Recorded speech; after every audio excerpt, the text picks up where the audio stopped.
Good morning, sir. Good morning.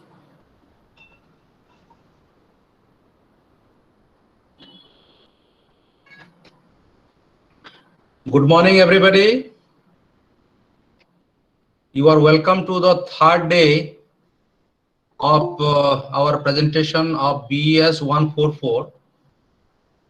And as announced earlier, we'll be dealing with Block 3 today. And Block 3 is your reading comprehension. Like other units, like other blocks, this block is also having 5 units from unit 11 to unit 15. So, different topics have been covered here in different units like reading comprehension, then teaching literary text, and teaching vocabulary. So these things are there in your block 3, and Dr. Swami will deal with all these aspects of block 3 one after another. And let us welcome Dr. Swami, our resource person for this particular subject, BES-144. Dr. Swami, you are welcome to this online classroom being organized by IGNOU Regional Center. And I also welcome all the students, those who have joined. Of course, there are only 42 students who joined so far. Many more are yet to come, but then let us not wait because time is very short. So we should start our presentation. Dr. Swami, please take over and start your presentation.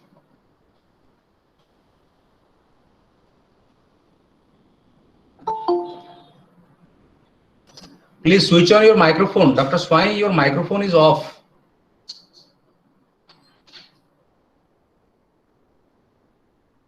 Your microphone is off. Okay, it's okay.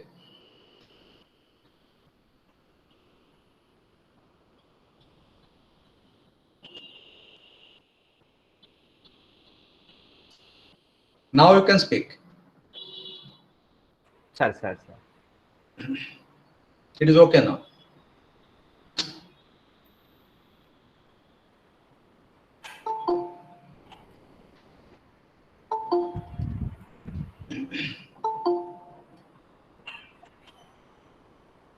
sir. My regards to the director, sir, and mostly welcome to all the participants of day 3. Today, we are discuss with BES-144 block 3. And about this block, director, sir, have already introduced to you all. The first unit is reading comprehension 1. In this unit, we have to know what is reading. Reading is a process involving word recognition, comprehension, fluency, and motivation. It is making meaning from print. We look to the text, any written material, and we read using our eyes. So it is said that reading is a process. Reading is a process.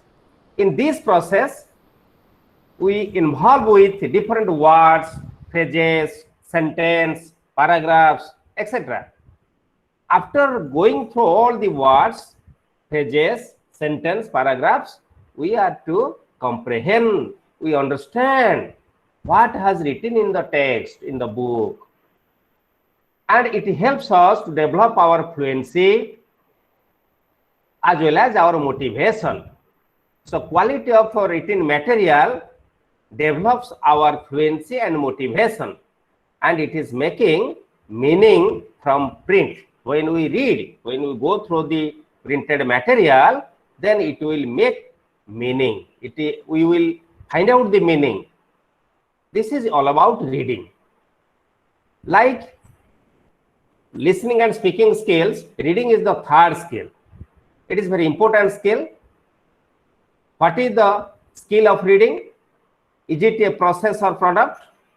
If we think about this question, whether the reading skill is a process, some things that whether it is a product, if we go with this question, after analyzing, we can get into the conclusion that reading is both process and a product. Why reading is a process? Now, because when we go through the text, first we look at the word, the sentence, the phrase. Then recognize. Suppose the word is stopel. Suppose we are not coming with the contact of that type of word previously. Then there is a doubt, there is a difficulty for the child. So he will or she will take the help of the teacher, either the peer or friend. So it is a process.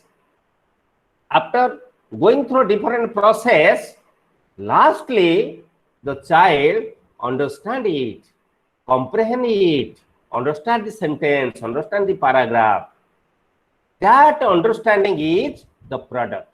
That means he learned something, he got the idea. That is product.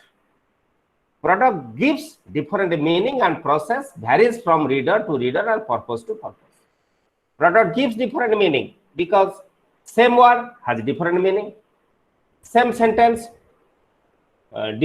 mean differently contextually. So this is a process. Sorry, this is a product. But process varies from reader to reader. Suppose my process of reading may not be equal with the process of reading of my friend Damo. Or his process of reading may not be equal with his Sita's process of reading. And it is also different from purpose to purpose, objective to objective. Okay? Then we will discuss about objectives of reading. Why we are reading? What are the objectives of reading? Read silently at varying speed. If a child make a habit of reading, he will learn what? Read the passage or topic silently. How? In a variety of speed. Some people, as per the need of the hour, suppose tomorrow is the examination. Today I have to complete 2 or 3 textbooks.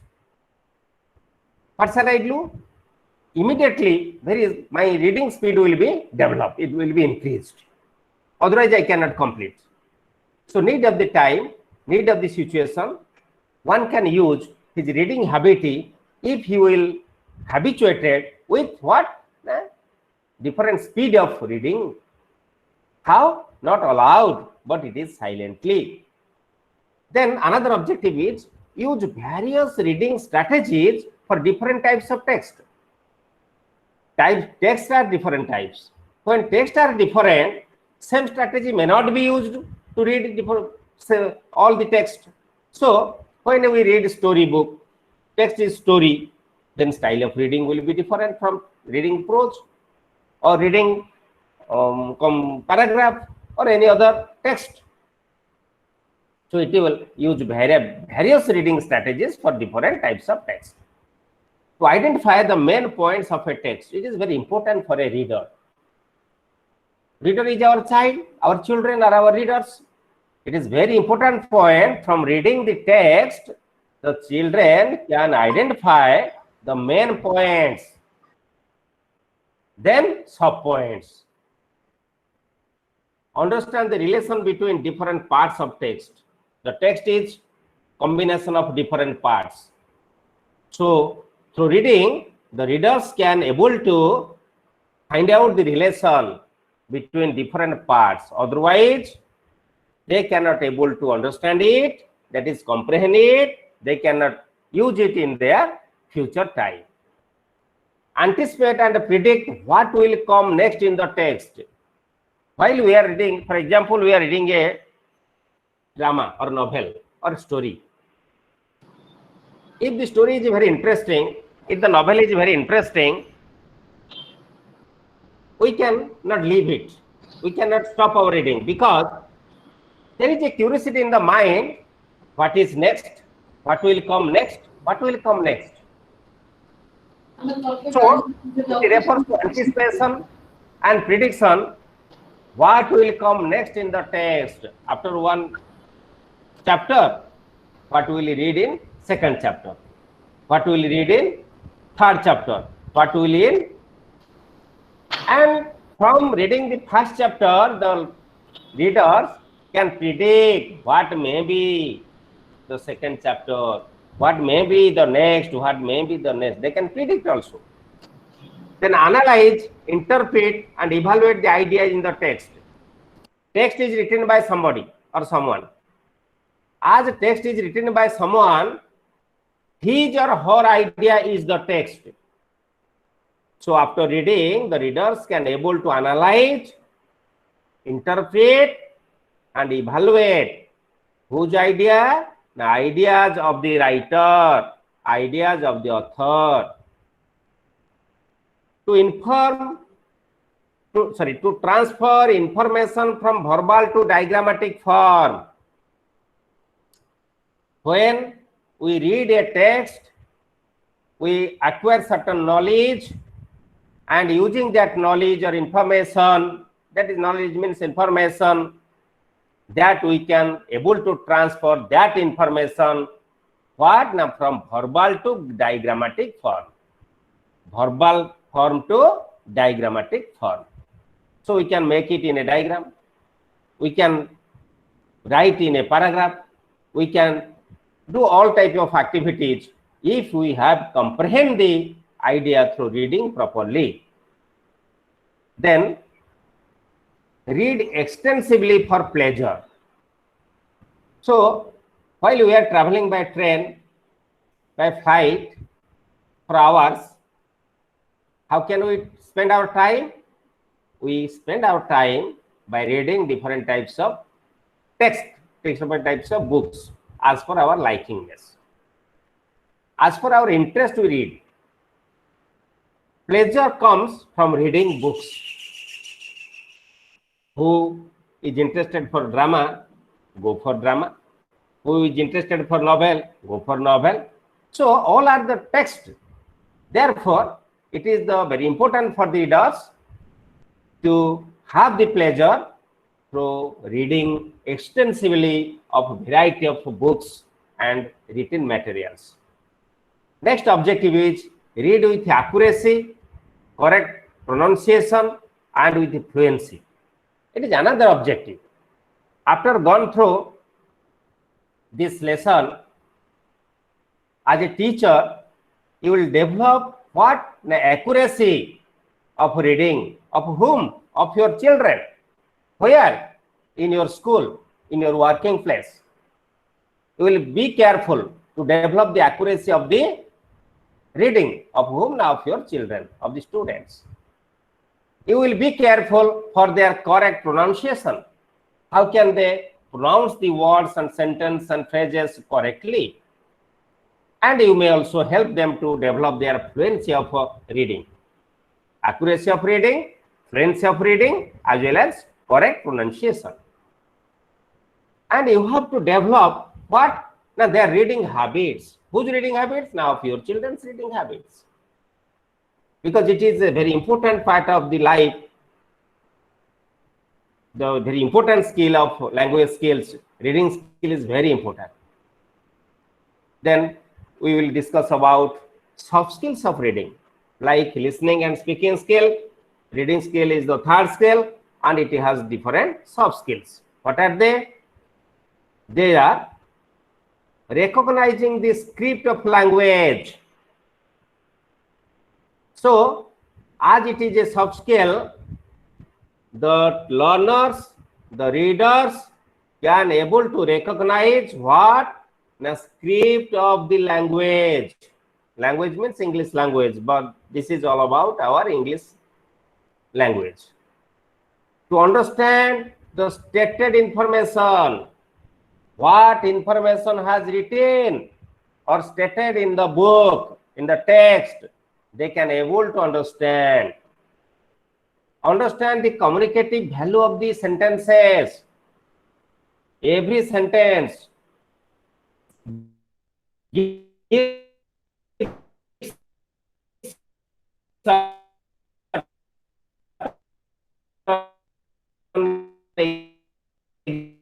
message and the relation within the sentences. Take some words, have a sentence. Take some sentence, have a paragraph. Take some paragraphs, have a topic. Okay. So in this context, the readers can able to understand what is the relation between sentence and sentence, between paragraph and paragraph. It is very important soft skill of reading. Identifying the main points and ideas. So from all the written materials or text, it is important for the learners to identify. What to identify? Now, to identify the main points, main ideas of whom? The writer. What is the message of the writer? Why this topic is necessary in the life of the learners? They have to identify and understand it. They are able to guess the meaning of words, phrases, and sentence. It is very important to develop the vocabulary of the learners. It is very important. While reading any written materials or text, they have to understand the meaning of different words which are used in the text, different phrases, as well as different sentences. Linking ideas. Linking idea is another soft skill. Linking idea. First paragraph is about one idea. Second paragraph is about another idea. Third paragraph is similarly different paragraphs are there. Sometimes one paragraph gives an idea or two paragraphs gives one idea. So what are the ideas?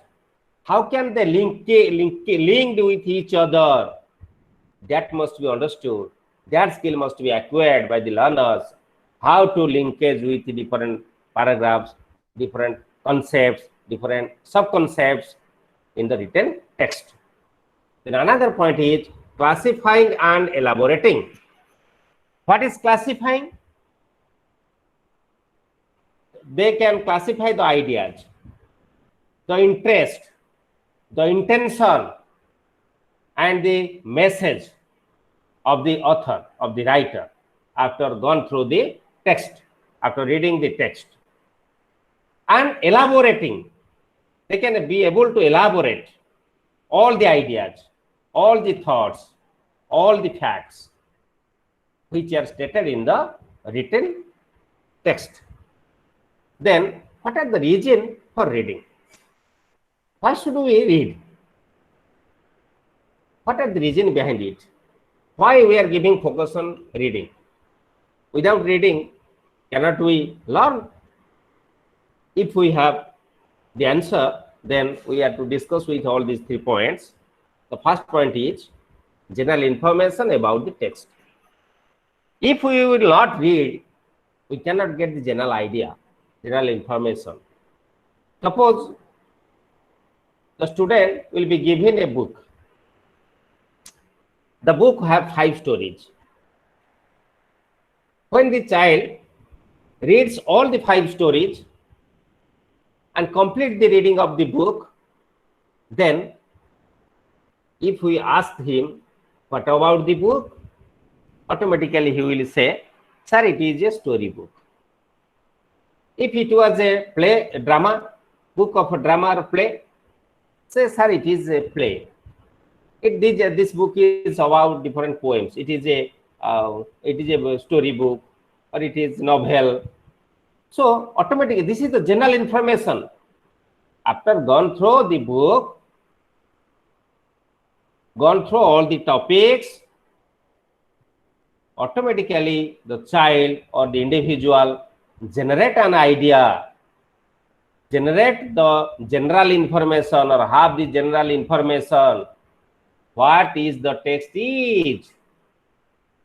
It is known as skimming. We will discuss detail in below. What is skimming? What is scanning? Then another point is, this first reason is having general information. We read the text. Okay. Second one is information from the text. We have required. We want to get the information. Suppose I am taking the leave CL or EL. What are the rules in our service code? This is the need of me. Before taking the leave, I will have gone through the service code. I will read it. Similarly, if the student sit in the examination tomorrow, today he will gone through the book, having the information, to get the information from that textbook, and because tomorrow is the examination. When you all are going to the competition examination, going to sit in the competitive examination, what are you do? You refer different books, you read different books. Why? Not to have information about your expected or anticipated questions you are going to face in the examination, competitive examinations. So this is second point for what we have to read the text. Third one is for pleasure. For pleasure. Suppose I have some time, plenty of time. How can I spend the time? I will read different books as per my interest. As per my interest, I will read different books to get pleasure.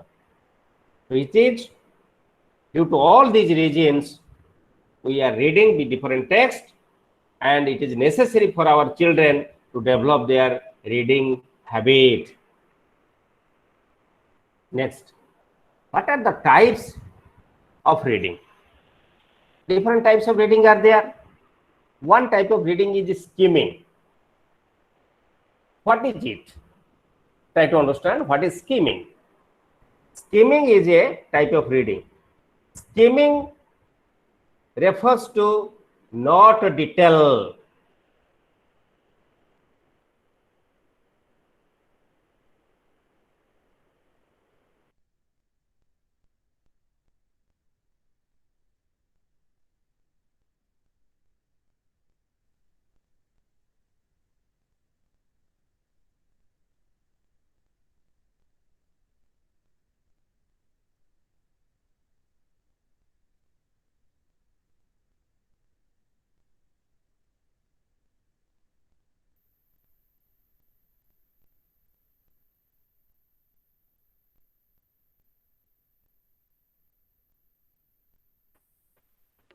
Go Hello? detail.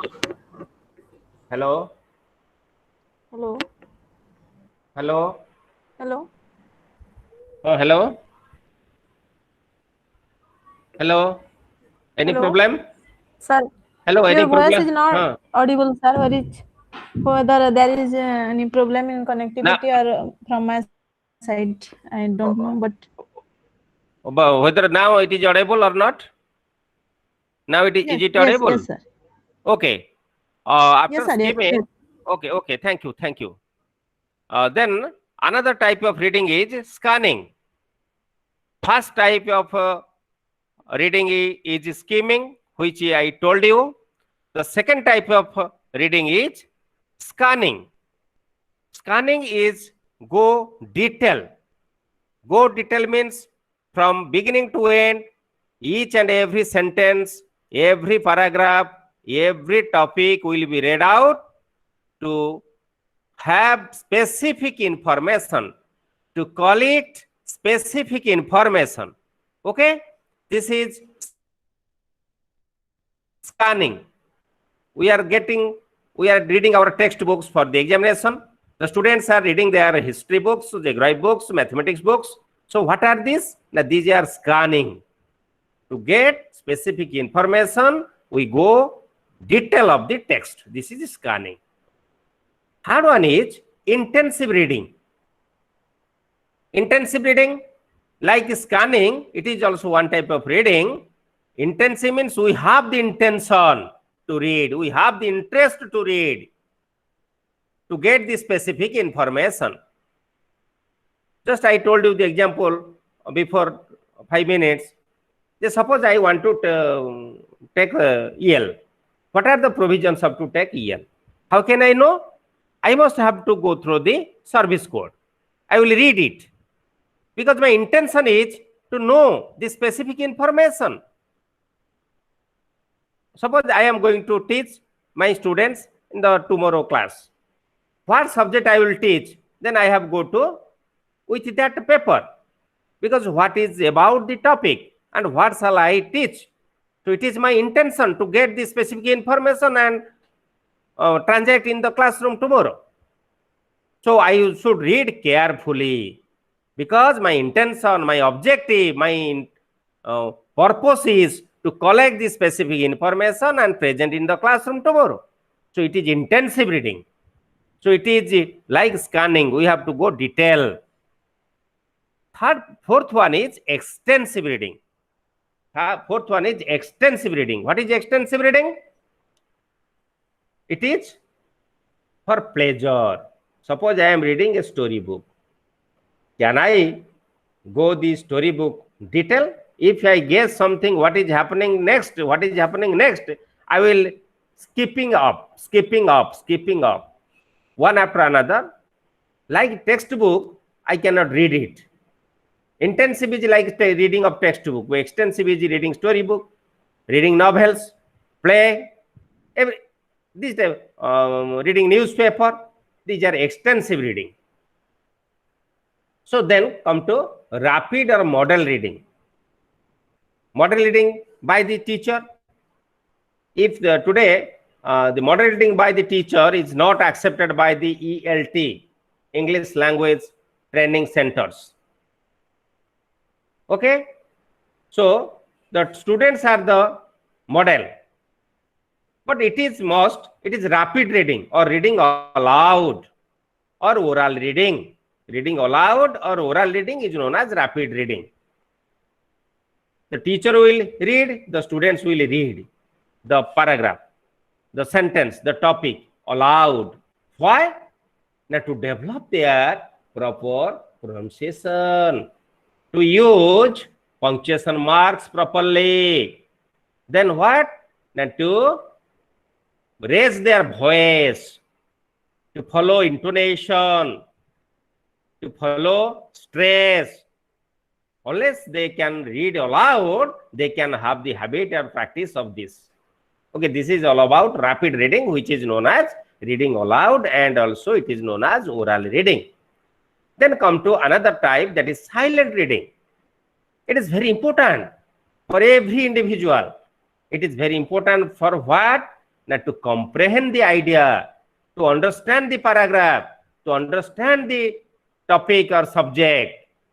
It is very important for all types of reading. Silent reading is very important. How can we understand the text? That through silent reading we can understand the text. To comprehend the meaning of all the words, phrases, sentence and paragraphs, silent reading is not a group, it is individual. Then another reading is critical reading. We are gone through different research work, yes or no? We are gone through different research work. Action research are there. What is action research? You know, for developing the poor students of your class, of your subject, you will take different actions. You have to follow different strategies. How can you follow different strategies? Now, gone through other studies, discussing your colleagues, discussing with the experts. So this type of reading is the critical reading. Reading for research work.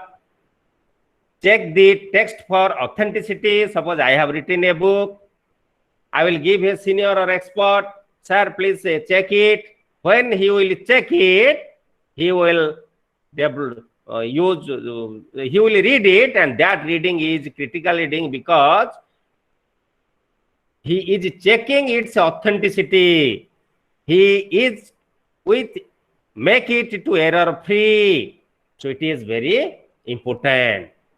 Official order, argumentative reading and judicious reading is known as critical reading. Then another type of reading is collaborative reading. What is collaborative reading? The learners sit in a group and read the text. They will sit in a group, 4 or 5 students sit in a group, and they will read. They will read. When they will read, peer will help who has poor reading skill. They will assist, they will help them. So it is known as collaborative reading. So these are different types of reading. One is skimming, second one is scanning, third one is intensive, fourth one is extensive, fifth rapid, or it is known as reading aloud or oral reading, then silent reading, then critical reading, then collaborative reading also. Okay. Then come to phases of reading a lesson. We know it very well.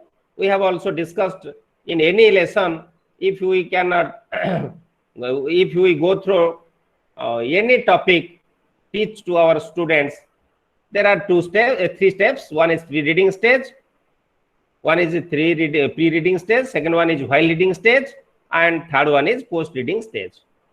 All 3 stages are there. If we adopt 5B model, and those 5B model is also inserted in these 3 stages. Okay, pre-reading means what?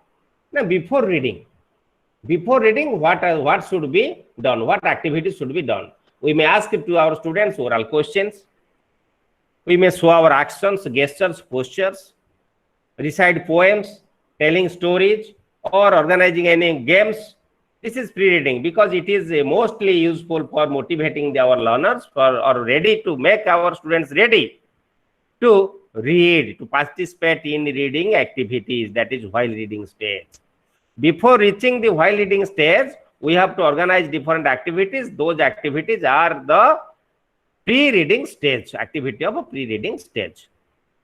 Then while reading stage.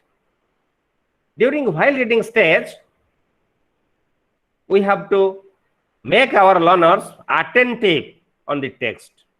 More focus should be given on the text. Why?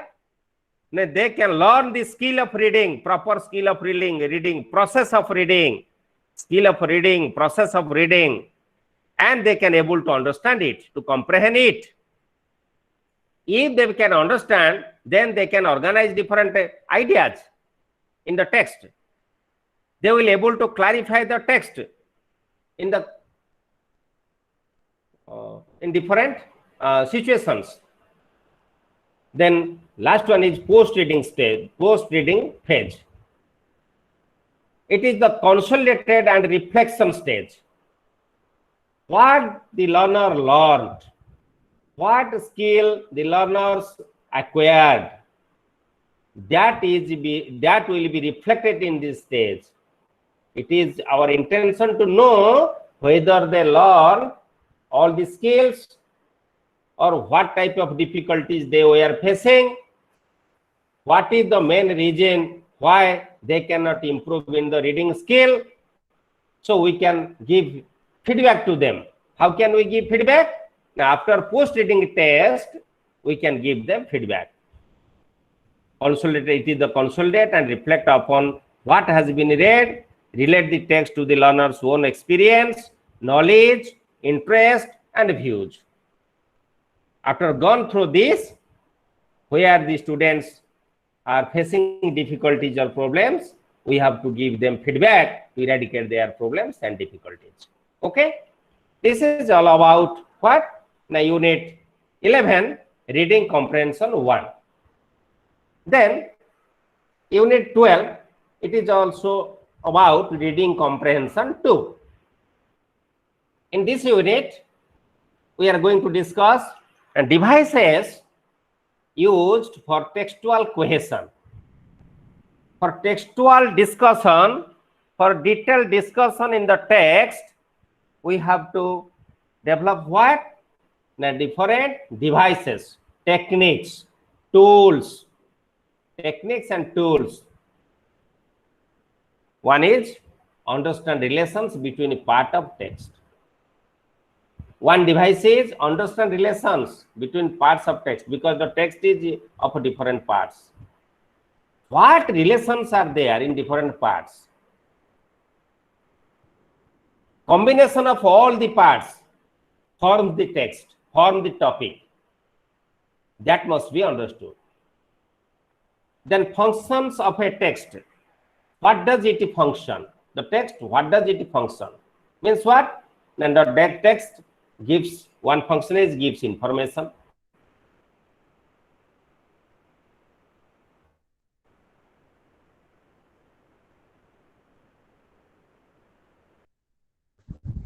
Sir.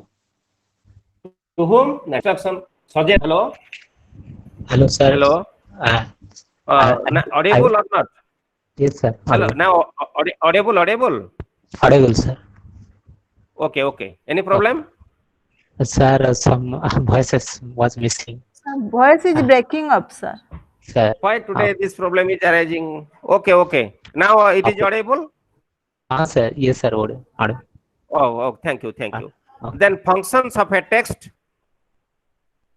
One function is give information. After gone through the text, we get certain information. It is one function. Another function is instruction. It gives us certain suggestion, advice, or an instruction. After going through the text or reading the text, we can get it. Then advice. It is also the function of invitation. Reading has also the function of entertainment. We are getting pleasure. Okay, all are these different functions of a text. Then organization of a text. After gone through this reading comprehension 2, the students can able to organize, to learn the skill and different techniques, how to organize the text. Main idea as well as supporting ideas, sequence of the paragraph, sequence of the sentence, comparison of the different thoughts, facts, the logical sequence, everything. These are to be maintained when the reader reads and learns these skills. Then another is task for developing reading skills. What are the tasks? Task means your activities. What activities we have to undertake? For why? To develop the reading skill of our learners. We can use flashcard. Everybody knows. As you are all teachers, you know what is flashcard. We can make matching with pictures, use flashcards in different, organizing different activities, matching with pictures, pictures meaning words, words meaning. So different matching activities we can organize. One group will read, another group will show. So it can make them interesting to develop their reading skill. Then arrangement of words, phrases and sentence. We make them a list with a jumble word list, jumble phrase list, jumble sentence list. They will arrange it. It may be a story, it may be a short story, it may be a very known fact. They can arrange all the sentence and complete the paragraph. Then read it. So before completing it, one must have to read it, read the words, read the phrases, read the sentences. So these are different types of activities we may organize to develop the reading skill of our learners. Then another is observation. It is very important. To do all types of work in our life, we have to observe it. When mother is cooking, girls are observing the mother, what she is doing. When father is cultivating, son is observing how father is cultivating, how father is doing all type of cultivated work. If father is a singer, daughters and sons are observing different lyrical sounds, different techniques of singing, and then they can able to learn something. If father is a lawyer, son may or daughter may have interest to know about the laws. Okay, observation is very important. So the activities related to the observation of the students must be organized to develop the reading skill of the students, because of the when others are reading, some students will observe them. They will know, they will learn the skills by observing how they are reading. It may be silent reading or it may be reading aloud. They must have to observe it.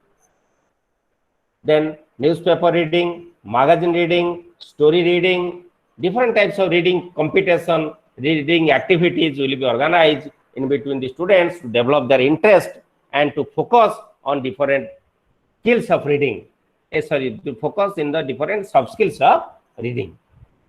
So as a result, the students may develop their reading skill.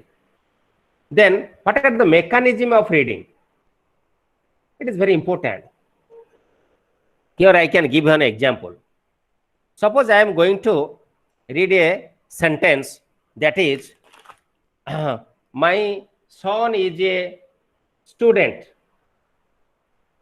He reads in class 4. When I read this sentence in the text, my son, when I utter my eye focuses on what? My son. I catches the word son. When I pronounce son, it catches is. So frequently it will catch the next word, next word, next word, next word. This is called proper eye movement. Proper eye movement. If the student read a sentence, blackboard, when speaks black, look black and speak black. Look board, speak board. It is not proper reading, because we cannot say he or she has proper eye movement. When say black, eye catches board, blackboard, flashcard, picture actions, substitution tables, games.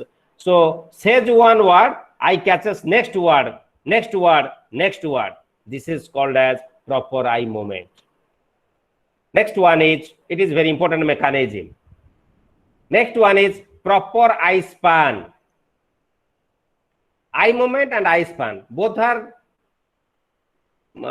as it is, same. Proper eye span, when I see a sentence or word, I can recognize all the syllables and recognize the sound of the word and then pronounce. Then visual symbol to stream to sounds. Visual symbols, blackboard. The word black, B-L-A-C-K, black, because the letters are there. We see the letters. Then after seeing the letters, visualizing the letters, then we pronounce it black. Then pronounce it board. Then pronounce it card. Then pronounce it material. Then pronounce it story. Then word recognition. It is another mechanism. Most of the time, we cannot recognize number of words in the paragraph. or obviously we cannot read it. We cannot read means we cannot pronounce it. Silently we cannot understand it. When do it silent reading, we cannot understand it. While reading aloud, we cannot pronounce it. Reading aloud is meant for developing your pronunciation, utterance of words correctly, and silent reading is meant for comprehend the meaning, to understand the meaning. So word recognition is another mechanism. Reading speed of reading, not so speed, not very slow, but average speed of reading must be maintained. To comprehend the paragraph, the sentence, we have to read it. If we will read it speedily, we may not comprehend some ideas. Very slowly, it may not help us for developing our better reading style, reading habit. So reading speed must be developed. Comprehension. Reading is meant for only comprehension. All type of reading gives us that skill, how to comprehend the fact, how to understand the meaning of the word or sentence. It is another mechanism of reading. So all the mechanisms are proper eye movement, proper eye span, visual symbol to stream of sounds, word recognition, reading speed, the comprehension, all are mechanism of reading. Then come to methods of teaching reading. Methods of teaching reading. What are the methods? Look and say. This is called as word method. Look and say. One child will show the picture, another will say what picture is this. One child will show a sentence, another child read it. One child will show a phrase, another child read it. So look and say. You look and say what is it. Then it is word method. Then sentence method. Opposite of alphabetic method is sentence method. It is unit of speech. Give a certain paragraph, hang in the blackboard. The students will read it. Or we can give the Xerox copy of a paragraph. The students will read it. Underline different words, different difficult phrases or words, difficult sentences. Then it is sentence method. Then another method is phonetic method. It is based on phonology or sound. Because instead of knowledge, we are speaking knowledge. Instead of speaking college, we are speaking college. Because we have no phonic idea, phonic knowledge. How the syllables will be pronounced, what sound will be released for which syllable, it is out of our knowledge. Therefore, we are not maintaining it, we are not using it. So, phonetic method will be used, which method is based on phonology or sounds. In which now only reading aloud, oral reading, it is used in the basis of oral reading also. It is not required for silent reading. Then syllabic method. Syllabic method means combination of a form of words and sentence. Combination of a form of words and sentence. That is syllabic method. Story method. Advanced over sentence method, that is picture and form of story. See, very simple. The students will be given different parts of story to read. Then they are assigned to join. In this way, they can comprehend the meaning, able to read. It may be given in silent reading mode or reading aloud mode. But more benefit will be given to our learners in silent reading mode. Then phrase method. Between word and sentence, we can develop different sentences and use different phrases. So in these activities, you may use this method. Then another is use of materials.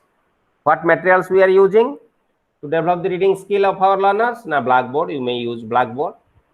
Flashcards, pictures, actions, substitution tables, games, etc. In these variety ways, we can go to our learners and develop their organize different activities to develop their reading skills. Here is a very important question. Most of the time, the students are facing this question. So, you know, what is the basic difference between intensive and extensive reading? Intensive reading and extensive reading. Very shortly, we know intensive reading is details and extensive reading is superficial, not a detail.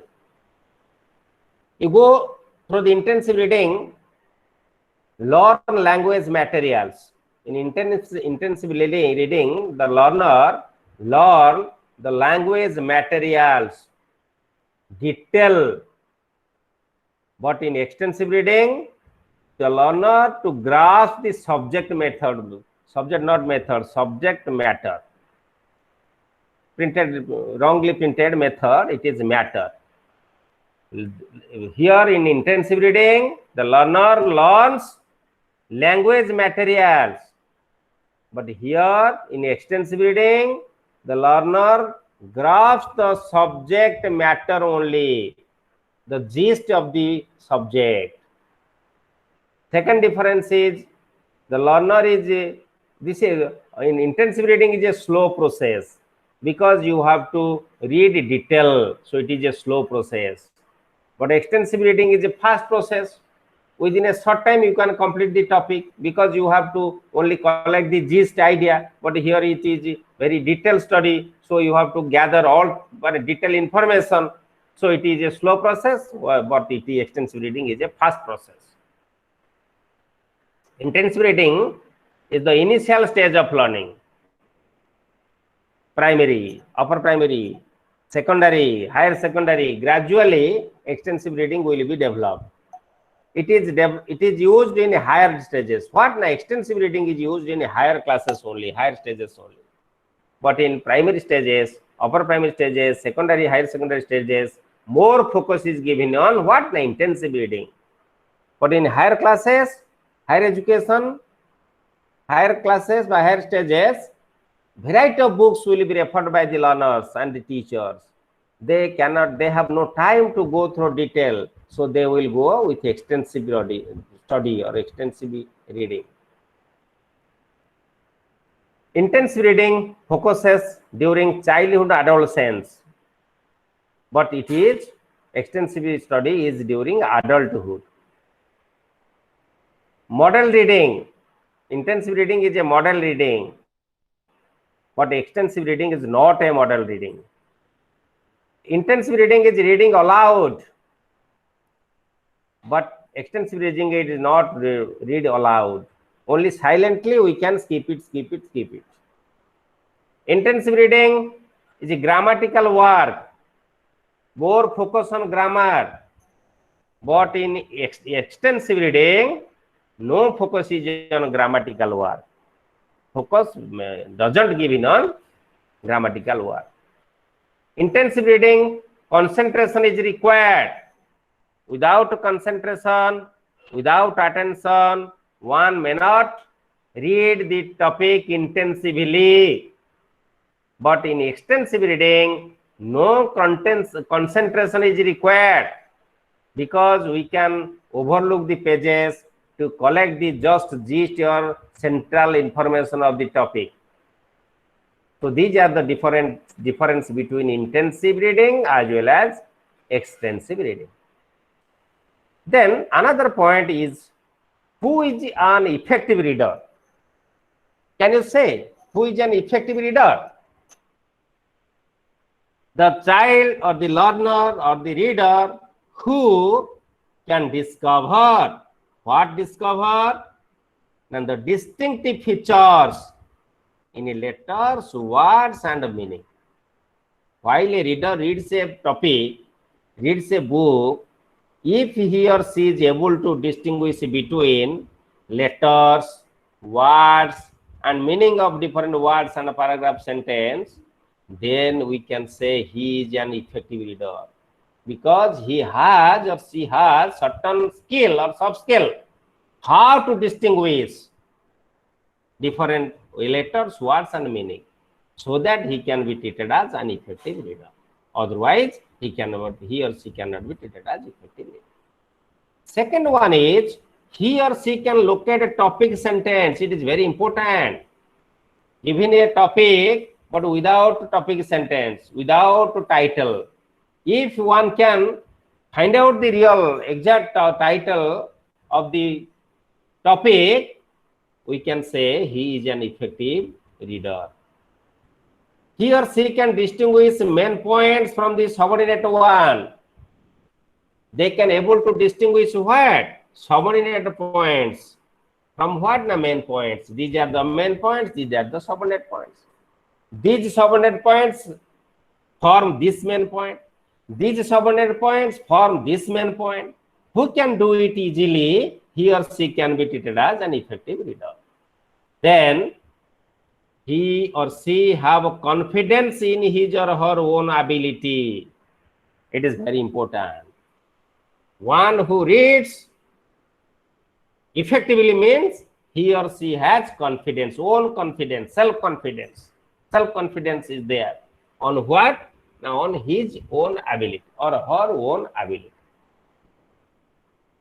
Analyzing all these points, we can find out who is an effective reader or who is not an effective reader. It is very important for the teacher of English to identify the effective reader and ineffective readers of the class, so that the effective reader's skill or ability can be utilized to develop to make an effective reader of others.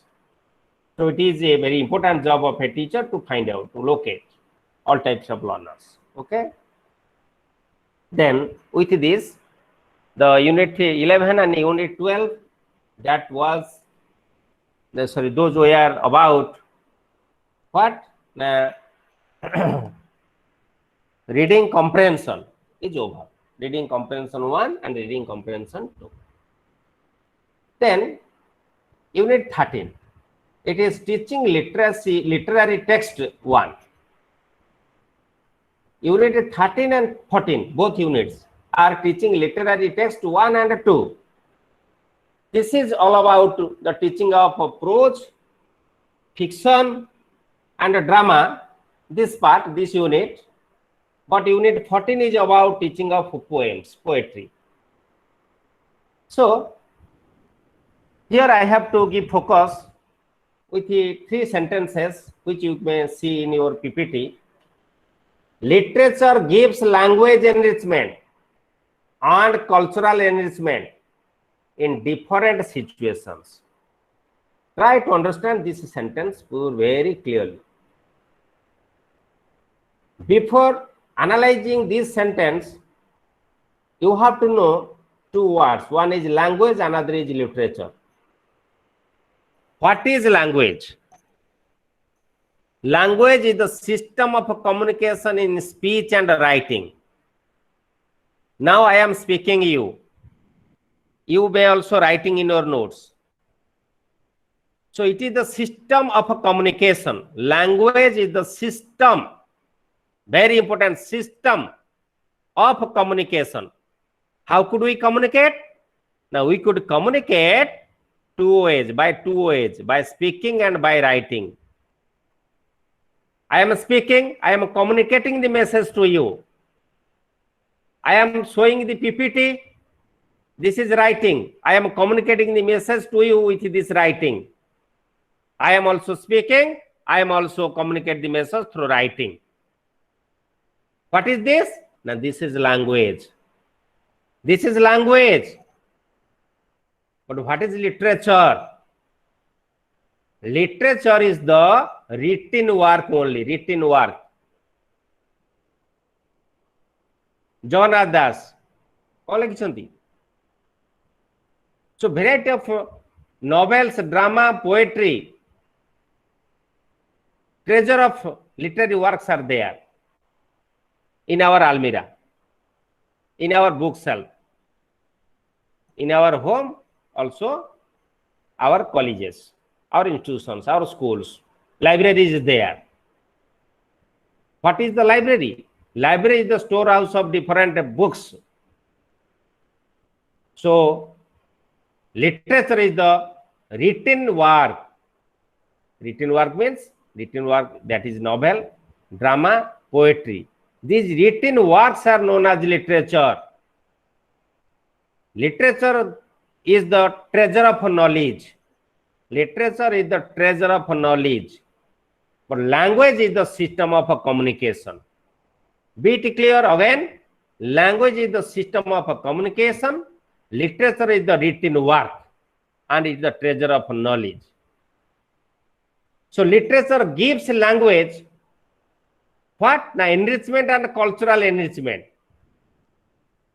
Literature gives what? The language enrichment as well as cultural enrichment in different situations. Okay, we are living in different situations. In different situations, we are taking the help of different literature. Out of those literature, we can learn what? The language enrichment as well as cultural enrichment. Okay? Now it is clear about what is language, what is literature. Then come to literature is a part of language teaching. Are you sure? Yes, you must sure that literature is a part of language teaching. When I am teaching language inside the classroom, being a language teacher, I am taking the help of what? Literature, books, text. All the books, written books and text are literature. Example of literature. So literature is a part of language teaching. Literature provides what? Valuable authentic materials. Valuable authentic materials are provided by the literature. Literature provides it. Literature contributes to language and cultural enrichment, which I told you. It also fosters personal involvement and motivation in learning. After gone through different literature, the demotivated learners or pupil may be motivated to learn language, to acquire certain skill and soft skills on this specific language. So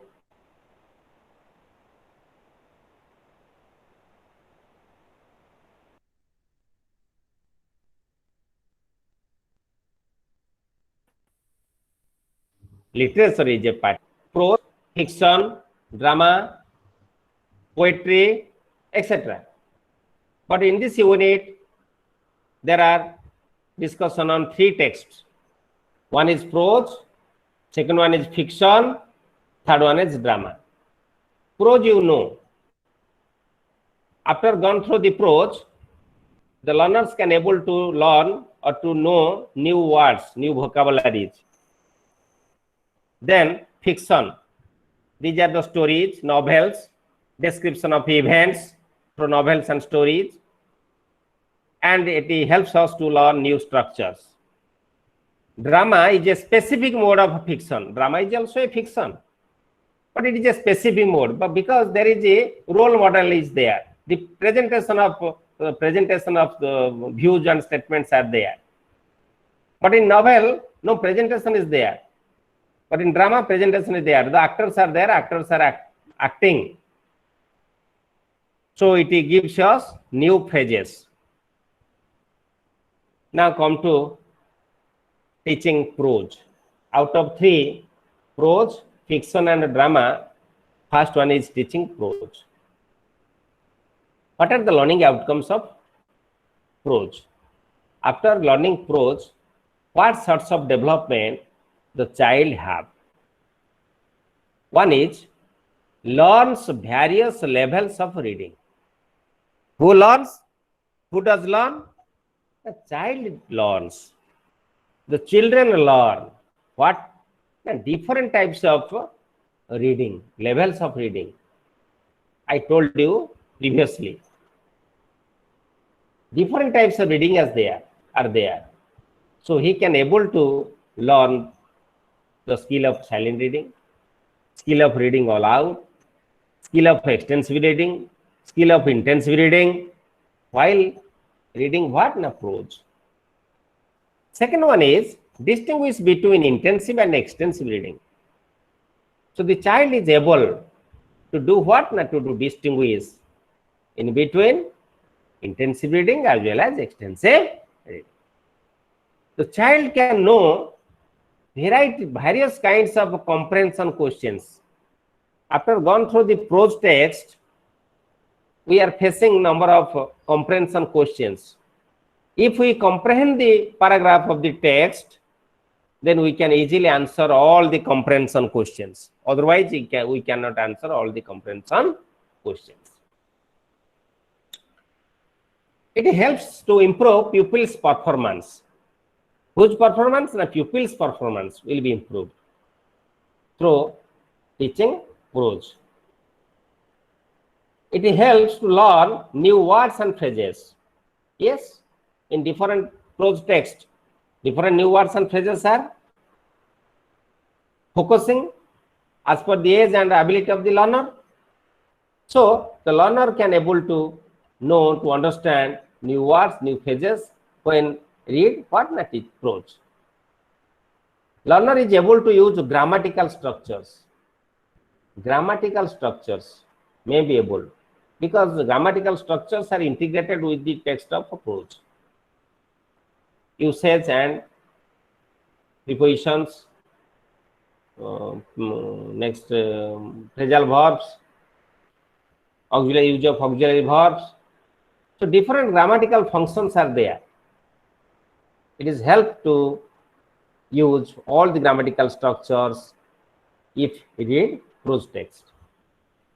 And it also develops the message oriented skill of the learners, then helps to understand the keywords and other parts of the sentence or parts of the phrase.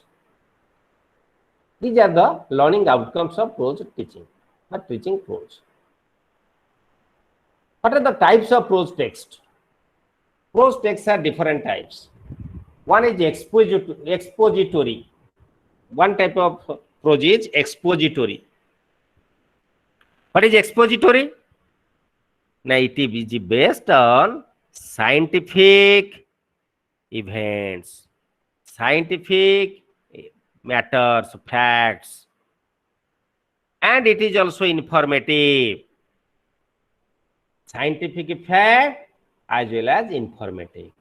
That is known as expository prose. The prose text which gives information or which are informative and based on scientific facts, those are known as expository text, prose text.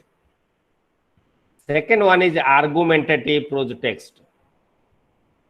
To read this prose text, the child can know opinions, issues and problems. So it is known as argumentative prose text. Third one is descriptive prose text. Description of a person. That prose text we can get the description of the person. Golu grows the nose. A topic in English of class 7. Golu grows the nose. So number of the teeny teacher, the topic. I am remembering the teeny teacher. You know it. What about this topic? This prose text. Description of a person. Some texts are based on this description of a thing or places or different activities.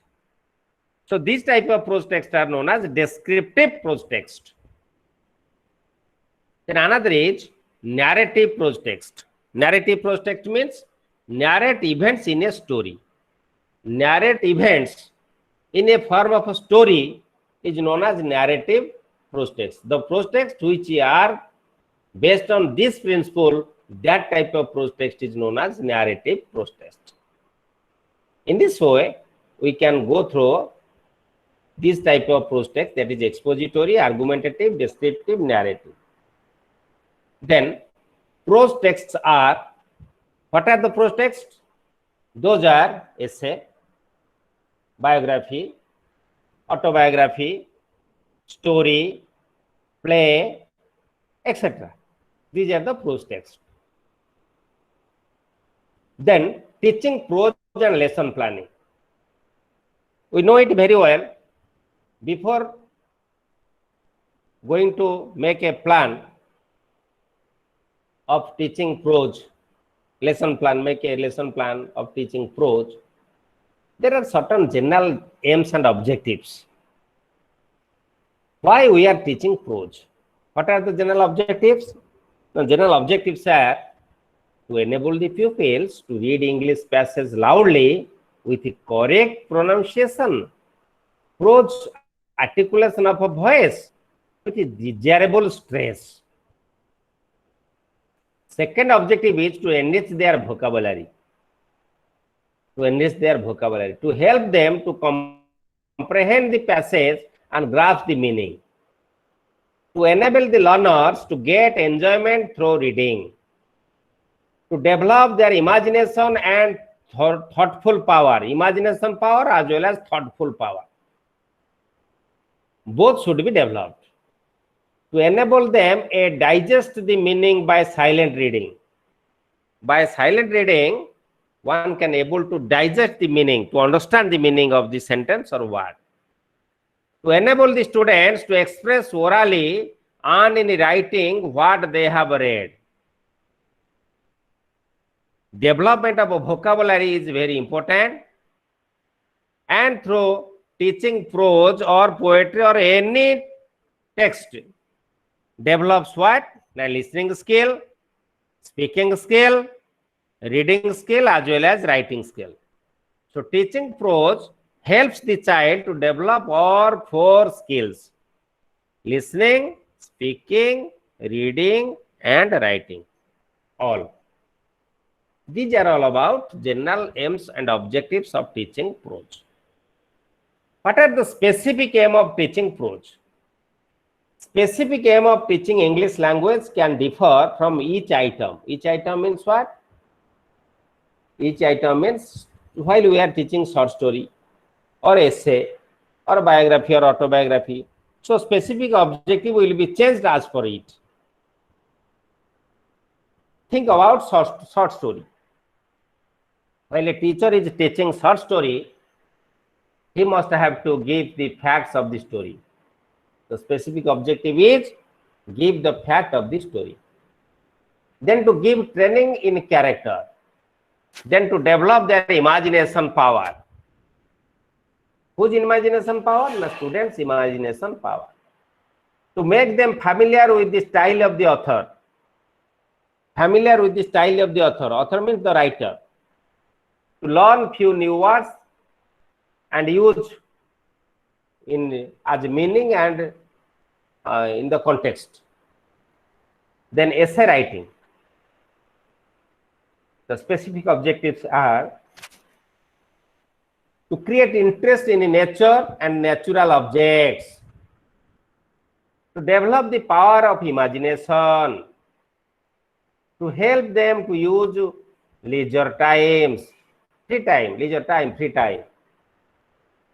to help them means to learners to learn the style of the style of writings and the skill of writings. Then come to biography or autobiography. To inform the learners about heroes, great men, women, etc. To develop their character on the right path. To focus on higher ideas in their lives. To cultivate desirable values. With all these, some general specific objectives are there. If you teach prose or poetry or drama or novel, anything, these specific objectives must be followed up. Concept or idea. Because what text we read or teach, the common thing is the students, we should be given focus on to develop the concept or idea of the learners on that topic or that particular material. to develop vocabulary.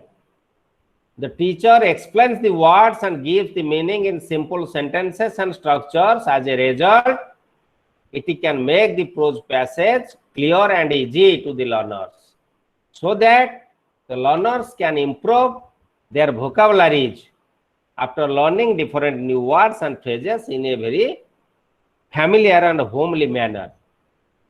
Then sentence structures. Old structures are received and new structures are explained and made easy to follow. So this is sentence structure. Another specific objective is comprehension. Teaching any topic is to comprehend the fact or idea, the matter, the person, the object by the learners. The learner can able to understand the characters of the topic, the intention of the author. After comprehending the idea, the learner can able to develop his moral values in between himself or herself, develop his moral values. So it is very important specific objective of teaching any subject. Then teaching fiction. Previously we discussed what is fiction. Fiction is all about stories, novels, etc. What are the learning outcomes of teaching fiction? The first learning outcome is express own opinion about the issue in comparison to author's opinion. While we are teaching the fiction, author's opinion is one. But here the learners are able to opine or express their own opinions after gone through that novel in comparison to author's opinion. Second one is describe the characters in the novel and their personality, attitude, conflict, and relationships. Okay? Second learning outcome is describe the characters in a novel and their personality, attitude, conflict, and relationships. Third one is understand the author's purpose of writing. Why the author writes this topic. That is the purpose. That purpose must be understood by the learners. Next one is focus. While teaching fiction, focus must be given on length of the novel. Characters. Number of characters are there in the novel. Place and theme of the novel. On these, focus must be given. Always, we should give focus on teaching short narrative fables, not lengthy. It will lose interest of the students. If it will be short, it will develop the interest of the learners. As a result, we can use it and teach it effectively. The students, as a result, the students can be able to use it in their day-to-day life, everyday life, adventure, etc. Focus must be given on the way of telling or teaching. Way of telling or teaching means what? Now, what are the different techniques we have to follow or we have to adopt to teach the fictions? So these are the different points on which we have to give in focus while teaching fiction. Then discourse. Discourse means what? Now, discourse is the discussion. Discourse is the discussion of what? Discussion of different facts, events, and narrate the characters, objectives, and authors' views, etc.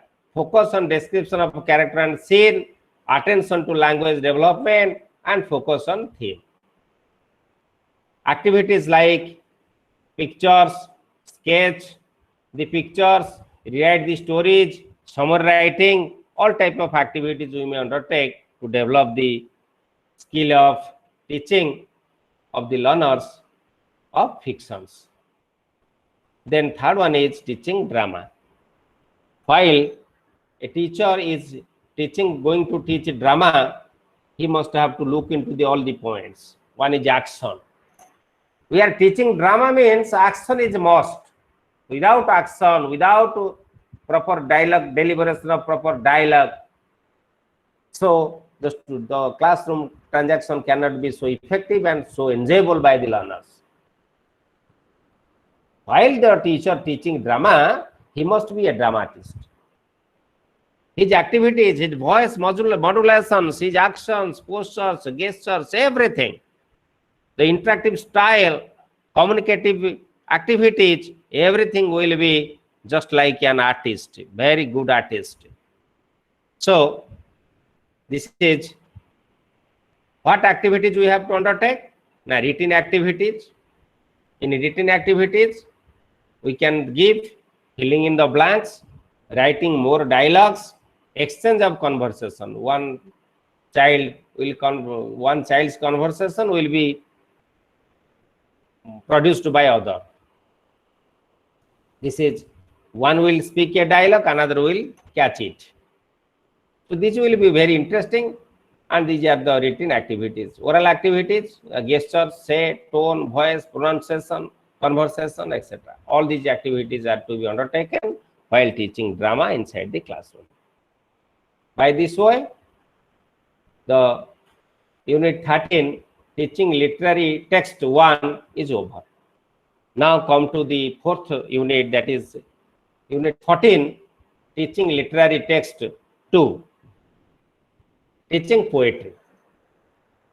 Here, what is poetry? You have to remember it. Poetry is the musical and metrical form of language is poetry. Musical and metrical form of language is poetry, because when we go through the poetry, it gives us musical sound and metrical form. Then another is, it is made out of life, belong to life, and exist for life. Made out of life, poetry is made out of life. Poetry is belong to our life, and poetry exists for life. Poetry is the beauty of language, beauty of a thought, mood, and a feeling. Poetry is the beauty of language, beauty of a thought, mood, and feeling. So it depends upon the mood of the poet, feeling of the poet. Then the poetry will be properly reflected, send the message to the society. So again I can say, musical and metrical form of language is poetry. It is made out of life, belong to life, and exist for life. Poetry is the beauty of language, beauty of a thought, a mood, and a feeling. The objectives of teaching poetry are to know the essential characteristics of a poetic text and understand how it is different from other forms of literature. To explore different approaches for teaching poetry.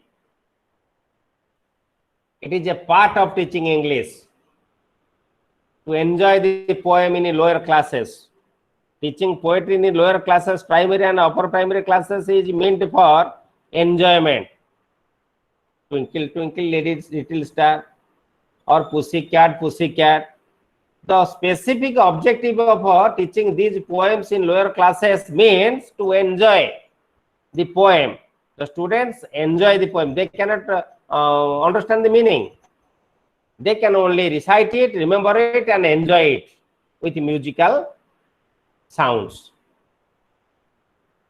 Develop the imagination and appreciation power of the pupils. Gradually, when they grow up, go upper class to upper class, gradually they are able to develop their imagination power as well as appreciation power after learning poetry.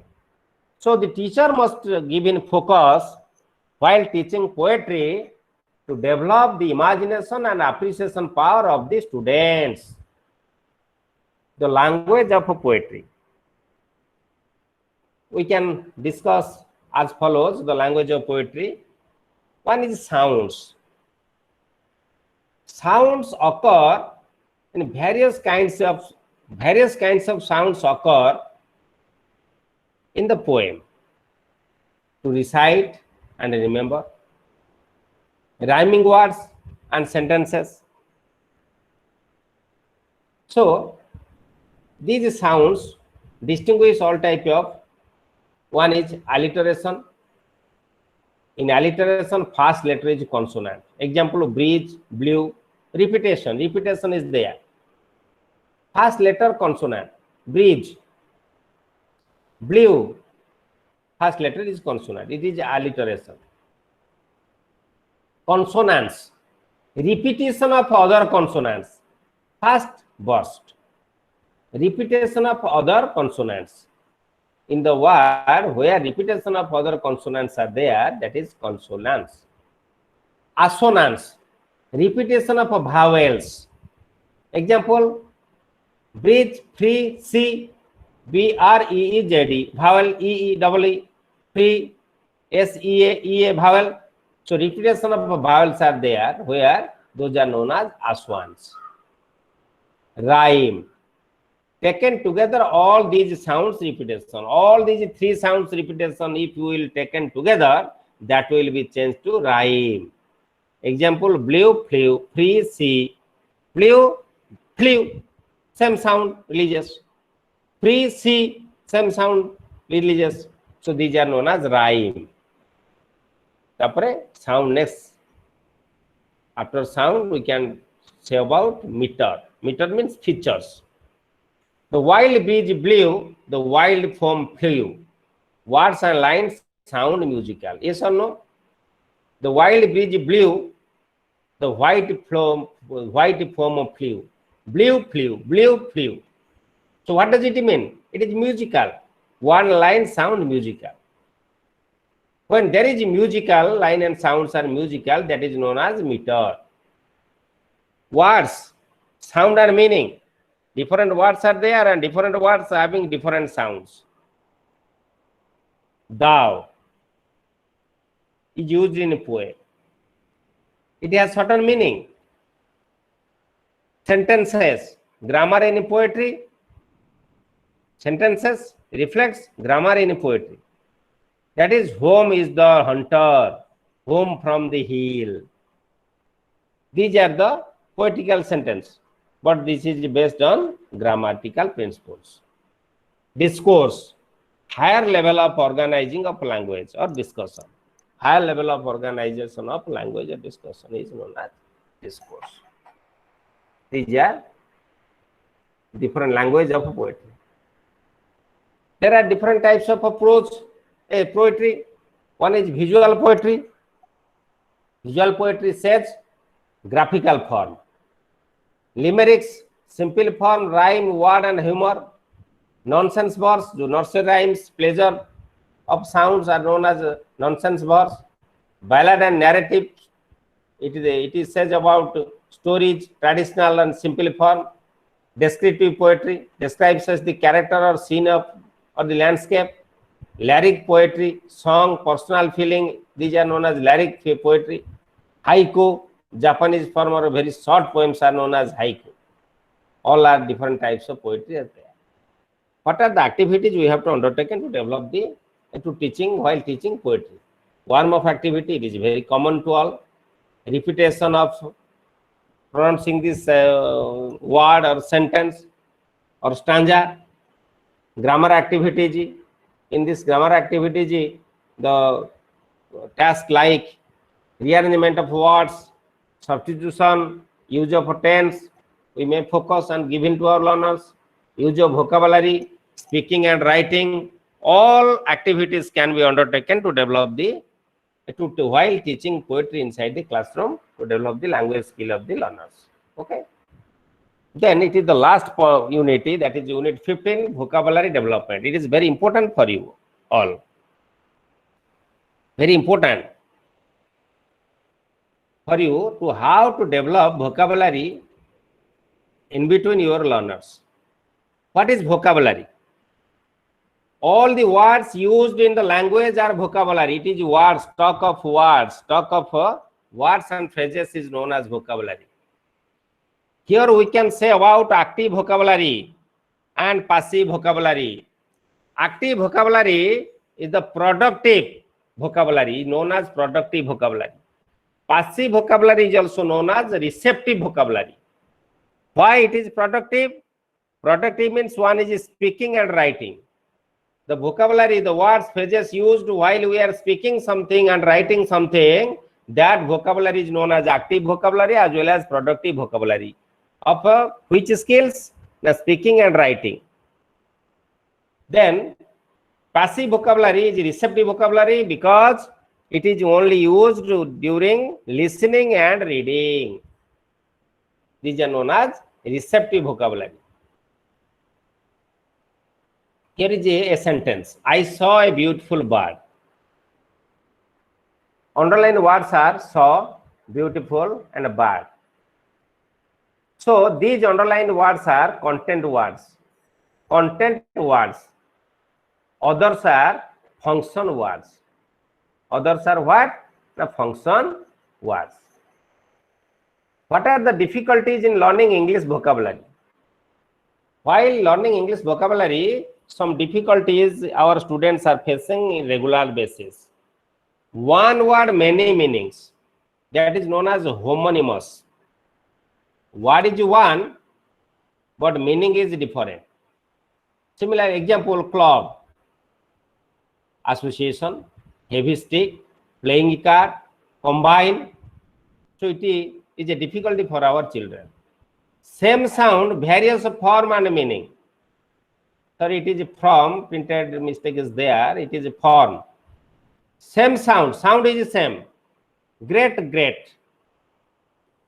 Brick, break. Break, break. Bow, bow. B-O-W, B-O-U-G-H. There is in a PPT form, you may see it, just I am pronouncing it. Same sound, various form of meaning. It is known as homophones. This is another second difficulty. Third difficulty, same form, different sound and meaning. Second, same sound, different form and meaning. Third, same form, different sound and meaning. Homograph. Bow, bow. Bow means head. Minute, minutes. Minutes mean time, minutes means resolution. So it is also third type difficulty. Formal, informal expression, approved, disapproved. All are the difficulties. Then techniques of presentation. It is very important. It is very important to you all that techniques of presentation. Techniques means what activities we have to undertake to develop the vocabulary of our learners. It is very important. Before it, there are certain things, group of words. What are those? Function words. Function words are auxiliaries, prepositions, conjunctions, degrees, comparative degree, superlative degree, interrogative, particles, that is WH words. These words are known as function words. So students should be acquainted with all these function words. As a result, it helps them to develop their vocabulary. Second group of words is substitute words. What are they? Personal pronouns. Personal pronouns, we know I, my, mine, me, you, etc. Indefinite substitutes, anyone, everyone, someone. Negative substitutes, none, no one, nobody. Words denoting qualities, some, few, all, total. These are denoting, sorry, not qualities, quantities. Some, few, all, total. These are known as substitute words. Distributive words are affirmative distribution and negative distribution. What are the affirmative distribution? Some, two, either, etc. Negative distribution is any, at, neither, nor. Then fourth one is content words. Content words are different. Think words. Think words means what? Pen, ink, table, boyfriend, book, bookshop. Okay. Discovery, admission, truth, happiness, punctuality. These are known as think words. Action words, simple form, run, walk, run into, go through, befriend, encourage. Quality words are known as good, rich, fine, rainy, national, suitable. These are different groups of words. It must be developed in the mind of the learners to develop their general vocabulary. Then what are the criteria for the selection of vocabulary? Certain criteria must have to follow a teacher of English while selecting a vocabulary to teach inside the classroom. Without following the criteria, the classroom transaction may not be more effective. First is word frequency. First criteria is word frequency. Word frequency means what? The word we have to use inside the classroom, frequently the child can able to use it. As a result, learning mastery can be achieved. Then environmental applicability. Those words must be used and applicable in the environment, at home, in the friends, in the market, in the shops, everywhere in the environment. Third criteria is structural consideration. Structural consideration means after what structure will be taught. Then material association, then applicability and productivity. All these criteria should be adopted, should be followed while undertaking the activities of developing vocabulary of our learners. Then we have to focus on the usefulness, simple and teachability quality of the vocabulary. Very usefulness, frequently those should be used. Simple, explain the meaning and use a very simple form. Any child can understand. And teachability. So, suppose in teachability, suppose stop. The students know what is the meaning of stop. If I can use stop, everybody can understand it what is stop. But if I will say stop, stop means stop, but it is a legal term. In the environment, in the classroom, in the at home, the students may not have the facility to use stop. Stop well. Okay, so what is simple, what is useful, what is teachable, that point should be keep in mind while undertaking the activities of vocabulary. Okay, then techniques to be followed. What techniques we have to follow, we have to adopt. Excuse me, sir. Okay. Excuse me, sir. Okay. Next PPT is sir. Next PPT is not visible, sir. No, that is not PPT. Just I am. This is the last PPT. Sir. But I am speaking. I am explaining different activities. Okay. Sir. This one is a last PPT. Sir. This PPT one is visual aids. When we are teaching vocabulary, we must have to use visual aids, frequently visual aids. So the picture of a tiger, we can say this is tiger. Use real objects, real pictures. Use frequent actions, gestures, postures. Hello, please unmute. Sorry, please mute your phone, microphone. Dear Some sound is students, there. sorry, who has unmuted? Dear students, please mute your microphone. You are creating disturbance. Hello. Then using real objects, real pictures, action, gesture, posture. Suppose the teacher will sit and say this is sit. Instruct the child, sit down, stand up. With action, the children will learn what is sit down, what is stand up, and they can learn develop their vocabulary with action. with gesture, with posture, and seeing real objects and pictures. Then drawing figures. The teacher of language must develop their drawing hand on the blackboard, or painting different types of pictures they can use inside the classroom to develop their vocabulary of the students. Using substitution tables.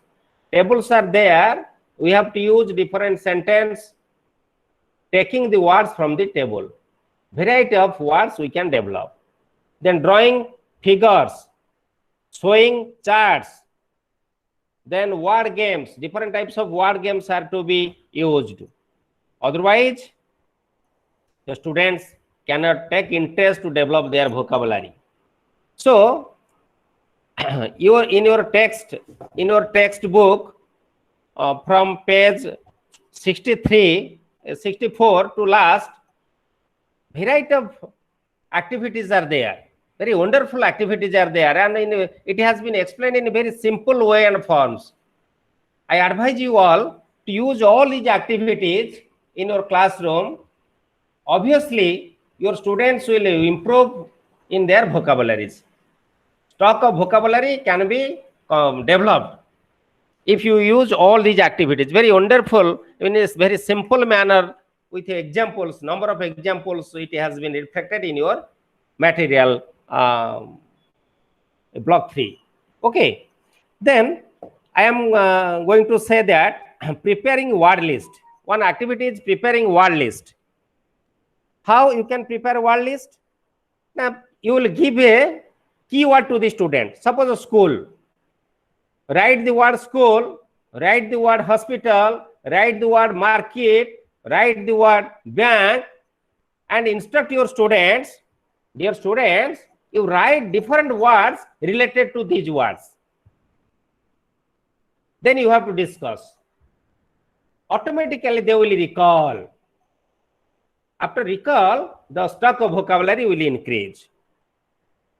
Next technique is word familiarities. Word families. Word families. Word families means what?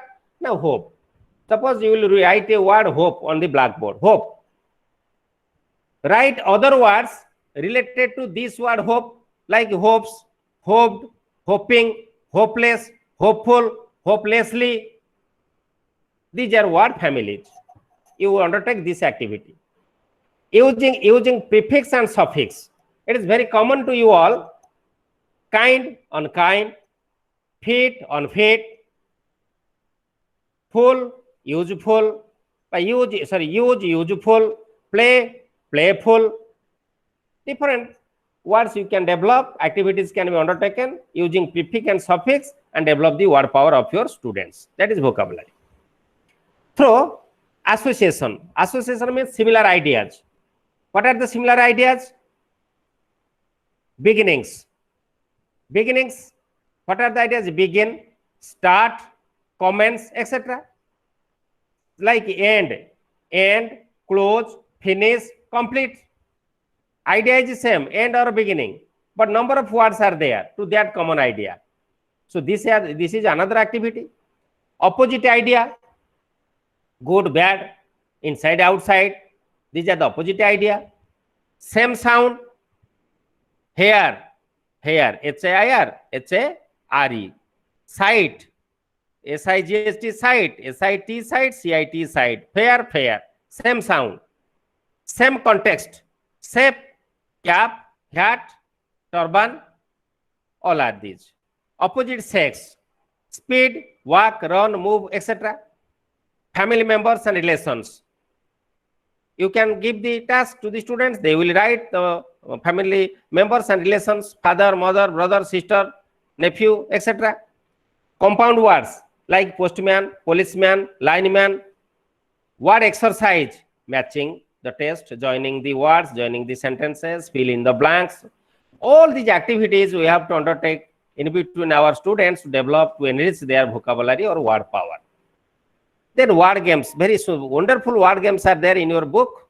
I have gone through and you have to follow, and we like that. Many other word games you can undertake in the classroom for developing and enriching the vocabulary. With all these, I am concluding the today's class, completing all the 5 units of block 3. Thank you for your kind cooperation.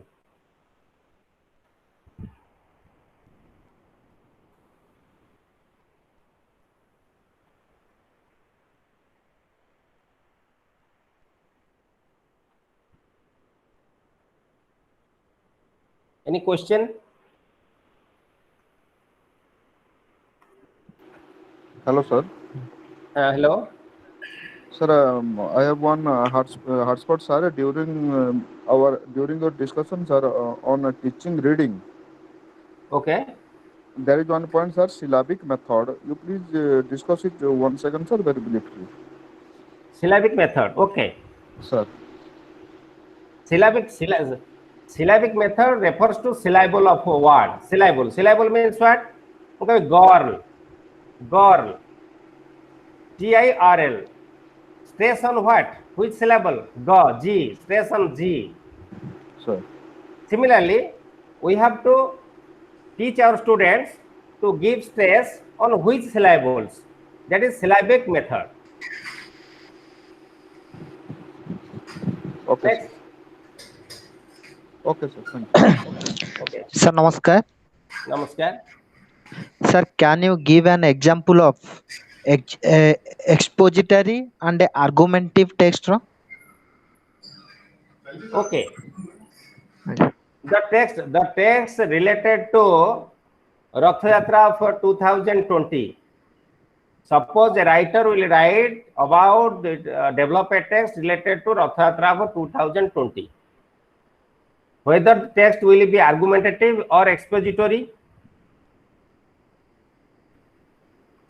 Okay. Suppose the text related to different issues. Issues means Ram Mandir and Babri Masjid issue. Kashmir problem issue on Kashmir problem. These type of texts are very argumentative or expository. Because the author's opinion, with the author's opinion, you may not be agree. You can give your own opinion.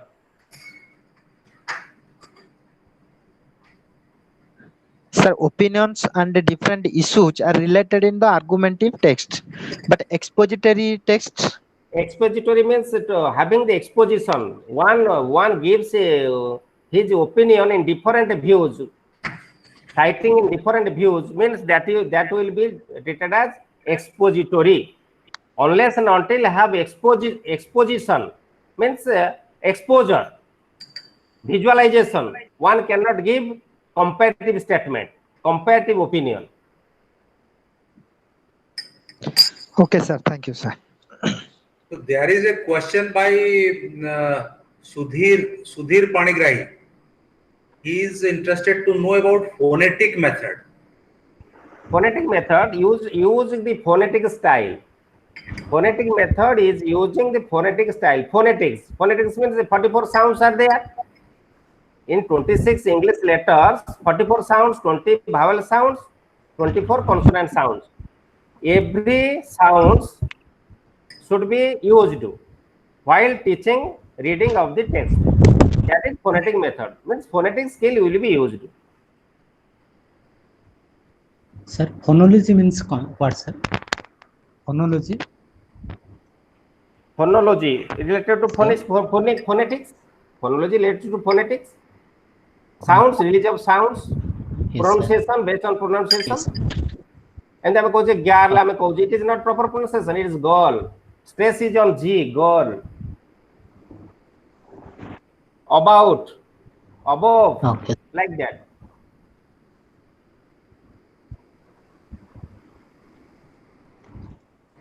Bijan Bihari is asking what is stress and intonation. Last class I have told you what is stress. Stress, intonation is the rise and fall of sound. Stress is giving stress. Where we are giving stress, that sound, that voice will be raised. Just I told you, girl. Stress on G and the sound raises. Girl, girl. This is stress and intonation.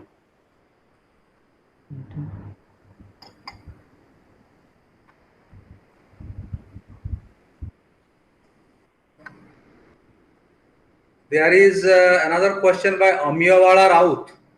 She is asking what is foregrounding and deviation of language in poetry. Foregrounding. For Foregrounding. and deviation of, sir? Deviation of language in poetry.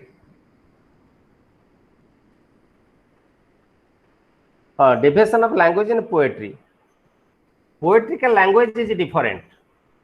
The language of prose and language of poetry. The same word used in the prose meaning differently the same word used in the poetry. So that is the deviation of a language.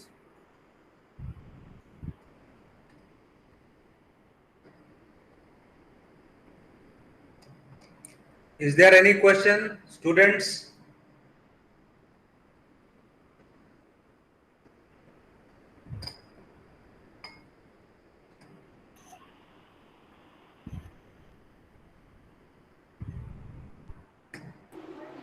Hello, sir. Hello. Please go ahead. Sir, I have one more question, sir. You please discuss very briefly on descriptive text, sir. On the type, sir, in types of prose. What is descriptive text? Sir.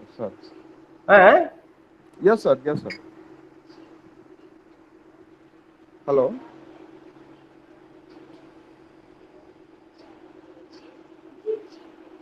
Hello, sir. Please wait. There is some sound. There is some connectivity problem with Dr. Schwein. Okay, sir. Let him come back, and then you will get the response. Sir.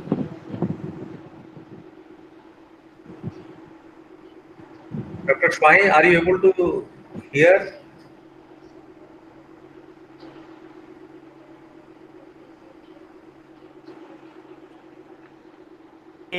Object, place, anything. That is descriptive text. Narrative text means description of events in a story form. That is narrative text. Clearly, I have written in my PPT. Okay. Sorry, sir. I could not hear you in the beginning of this discussion. Not audible. Okay. Sir, Okay. Sir. Again, I am saying you may go through the PPT also. What is descriptive means? The text which describes about something, somebody, object, or some places is known as descriptive text. The text which is described of different events in a story form is known as narrative text. Clear? Okay. Thank you, sir. Thank you.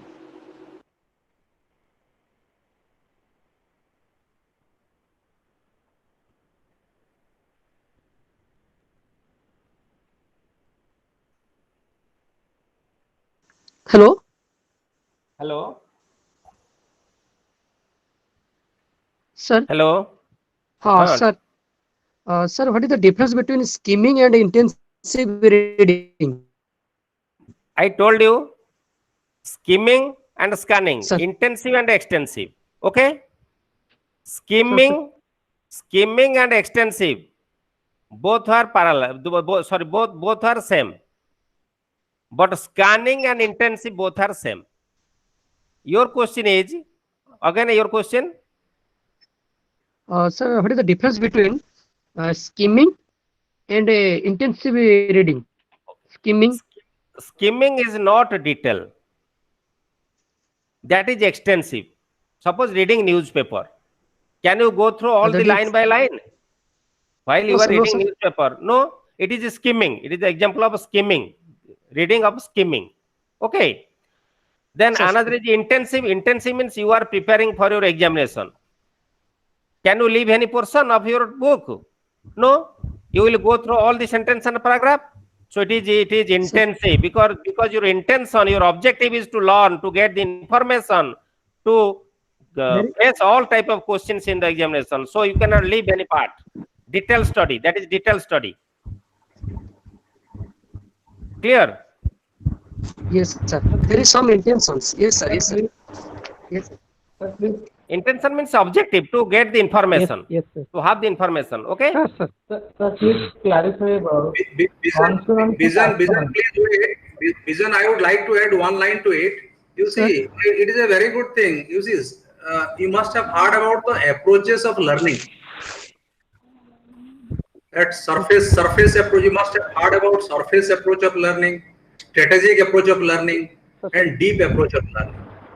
What do you do when you go for surface approach of learning? That means on the surface level, when you are reading a newspaper, you do not go deep into it. You do not analyze. You do not synthesize. You simply read it and get the cream out of it, isn't it?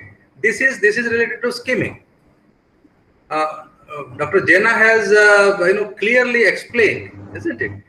It doesn't involve intensive reading. It doesn't involve any analytical activity. Okay, and intensive reading is like your deep approach of learning. When you go deep into the subject matter, when you read, when you analyze, when you synthesize, when you relate the thing with so many different other things, that is something intensive reading. Okay, so you can understand these two aspects in that perspective. Am I wrong, Dr. Jena? No, sir, you're right. Sir, Sir, not Jena, fine. Not Jena, fine. Okay, thank you. What is the difference between consonants and assonants? Please take with some examples. What? Again?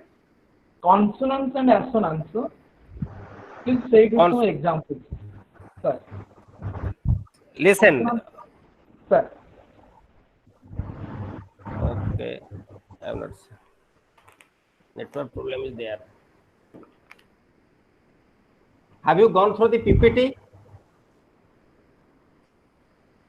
In the right of the PPT, I have clearly explained what those points, all the types of sounds. I have already clearly noted.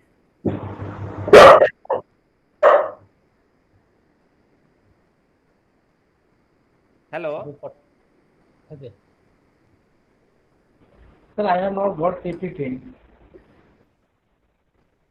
I will send it today. Last PPT I have already posted the mail which has given director sir. Today I will also post it. Thank you, sir. Thank you, sir.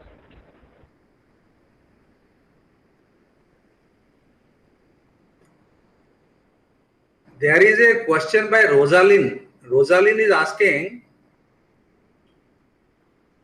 She has no question. Of course, she has given her compliments. Okay.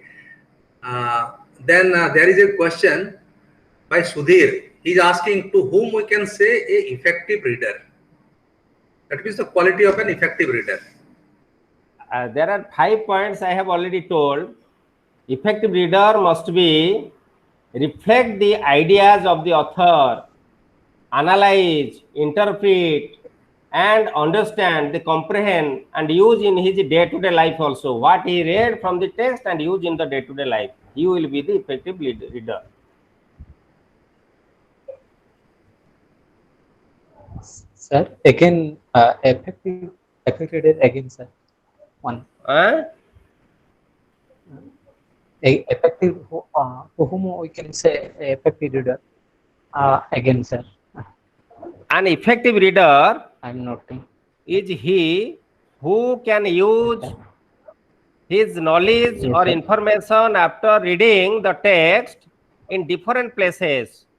In the he can compare, he can argue, he can give his own opinion, he can judge the opinion of the author and use in his day-to-day life also.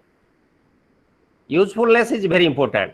What he read, he can use it in his day-to-day life. Sudhir, you must agree with me that reading is an intelligent activity. It is not a ordinary activity as we do in our day-to-day life. Okay, it is a very intelligent activity. If you read, if you read unfocused, sir, how can we evaluate that?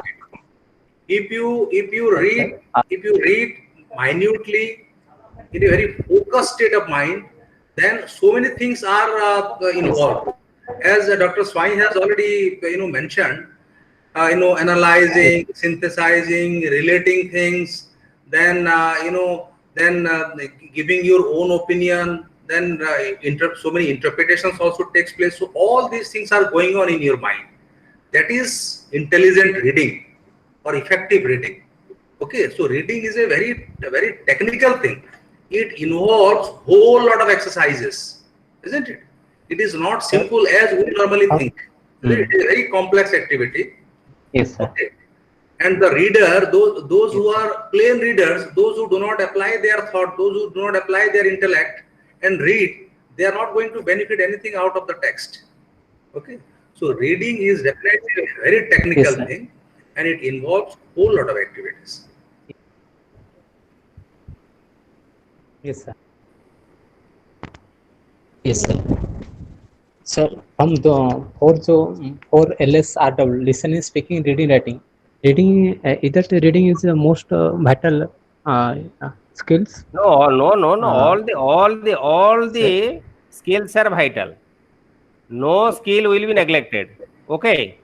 Sir.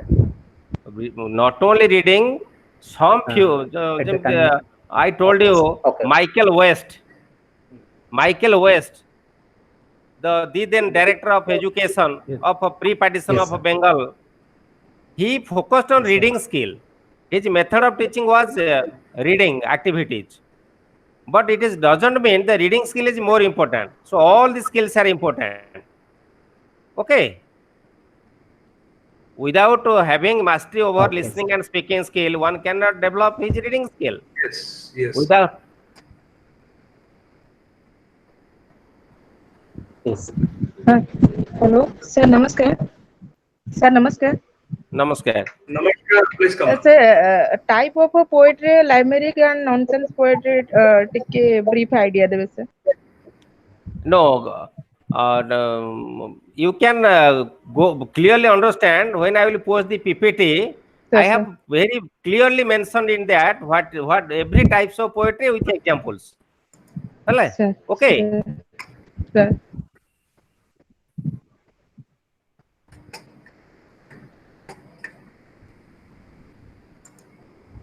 Is there any other question? Please be quick. We are running shortage of time.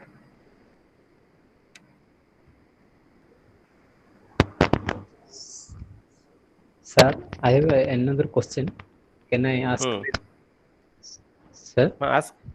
Okay. Sir, how can we develop? Sir? Sir, your voice is not audible. Your voice is not audible. Yes, sir. Yes, sir. Homonis and homophones and homograph difficulties at the time of vocabulary development. Sir. Okay. Difficulties and those. Sir, I am to say I want that homonis, homophones, homographs. Clear, sir. Where? How difficulties? Listen. At the time of development. One is one word. One word, many meanings. One word, but this same word has different meaning. Like club, the word club, it means association, means a heavy stick, means a playing card, means a combine. This is known as homonymous. Okay, one word, many meanings. So automatically the child will face difficulty.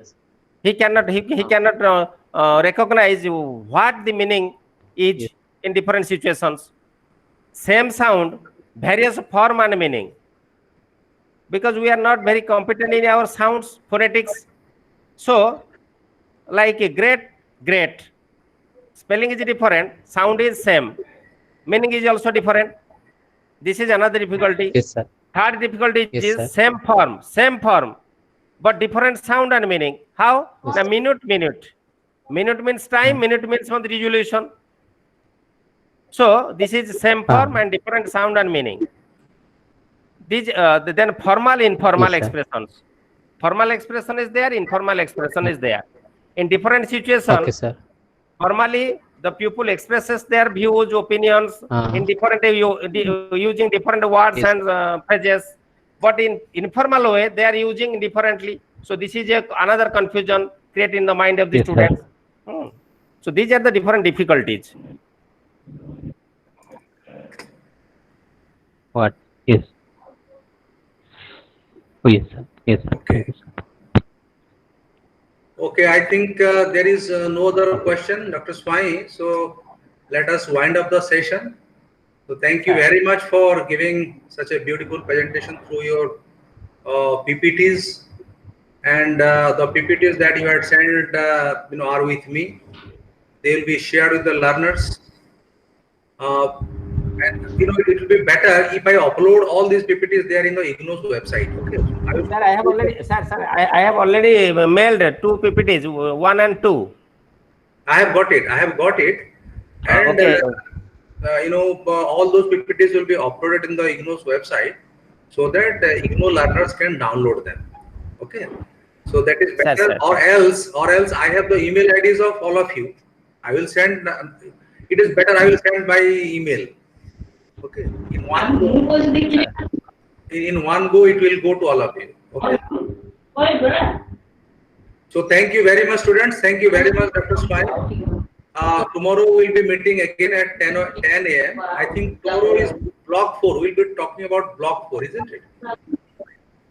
Sir, namaskar, sir. Namaskar. Thank you very much. Thank you very much. Thank you very much, students. Thank you, sir.